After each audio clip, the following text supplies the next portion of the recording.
avez assez réfléchi et vous avez enfin pris cette importante décision qu'est la vente de votre bien immobilier. Vous êtes prêt pour cette grande aventure. Il ne vous reste plus qu'à vous lancer. Il va falloir commencer par mettre votre bien à jour et pensez à tout. Mettez tout en œuvre pour appliquer au mieux tous nos conseils. Pour bien commencer, les acheteurs potentiels doivent savoir où ils vont. Avant de foncer tête baissée dans la vente de votre bien immobilier, il est judicieux d'anticiper certaines démarches. D'abord pour ne pas vous trouver au dépourvu lors de la signature de l'acte authentique, puis pour vous protéger des vices cachés et rendre votre bien plus attrayant en instaurant la confiance rapidement entre vous et vos potentiels acquéreurs. Vous allez devoir fournir dans votre dossier de vente certains documents obligatoires le jour de la signature du compromis. Tous les certificats d'entretien que vous avez, comme celui de la chaudière électrique, à gaz, à bois, à fioul, le ramonage cheminée, l'attestation de conformité des équipements présents dans ou autour du bassin, si vous avez une piscine ou un spa enterré ou même partiellement enterré, font partie de ces documents obligatoires. Si vous ne fournissez pas ces documents, vous ne pourrez pas vous exonérer de la garantie des vices cachés. Il est toujours mieux d'anticiper. La surface constructible ou piscinable. Pour augmenter le potentiel de vente de votre bien, il est intéressant de connaître la surface constructible. Pour une extension, vous devez faire la demande au service urbanisme de votre mairie, pour savoir dans quelle zone vous vous trouvez. En dessous, et jusqu'à 20 mètres carrés, vous n'avez pas besoin de permis de construire. Une déclaration préalable suffit. En zone U, vous pouvez étendre cette surface jusqu'à 40 mètres carrés.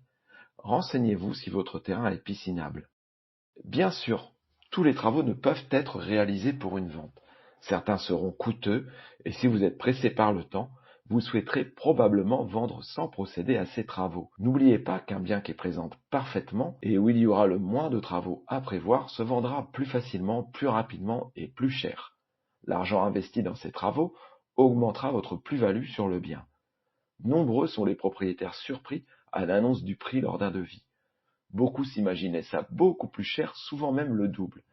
L'exemple d'un particulier qui voulait changer toutes les fenêtres de son appartement, pour tout mettre en double vitrage, pensait en avoir pour 14 000 euros. Après le devis, il fut très heureux de n'avoir à payer que 7 000 euros, et surtout très satisfait du résultat. L'appartement n'avait pas seulement gagné en économie d'énergie, il avait aussi gagné en isolation phonique. Et cet appartement donnant sur une rue passante avait gagné en valeur commerciale grâce à cet investissement. Nous pourrions aussi évoquer la toiture, la charpente, les fissures, le ravalement de façade, le changement des sols, la création d'ouvertures sur murs porteurs. Il est intéressant, même si vous ne faites pas ces travaux, de faire un devis pour donner une idée aux acquéreurs. Car comme tout le monde, sans devis, ils vont s'imaginer que cela coûte beaucoup plus cher que le prix réel. Et cela peut être un argument de négociation pour eux. Vous serez donc paré à tout en ayant en amont réuni des arguments de vente solides, et votre sérieux sera mis en évidence. Si un ravalement de façade ou un changement de toiture n'est pas nécessaire pour que votre maison soit plus attrayante, pensez à donner un coup de neuf à votre bien en effectuant un démoussage de la façade ou de la toiture. Les prix sont raisonnables et encore une fois vous y gagnerez. Ce léger investissement aura donné de la valeur à votre maison qui paraîtra beaucoup plus saine. Certains nuisibles peuvent envahir le logement et vous ne savez plus comment vous en sortir. Il existe des entreprises spécialisées pour vous débarrasser de ces petits êtres embarrassants.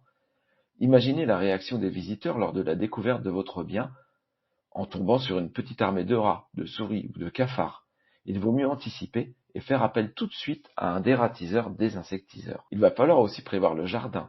Si vous êtes du genre à laisser votre terrain en friche, vos arbres et vos haies sans entretien pendant plusieurs années, sachez que la moitié des acheteurs en recherche de maisons avec terrain se décident à la vue du jardin.